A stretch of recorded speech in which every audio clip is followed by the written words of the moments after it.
Hello guys, welcome back to our channel.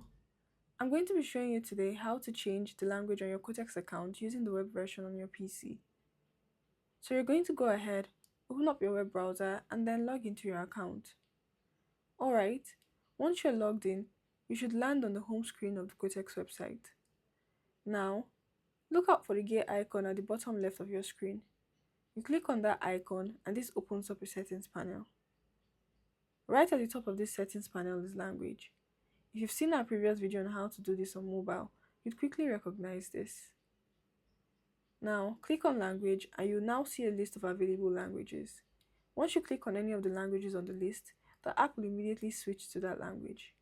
And that's it, it's super easy and straightforward. If you found this video helpful, don't forget to like, comment and subscribe for more tips. See you in the next one.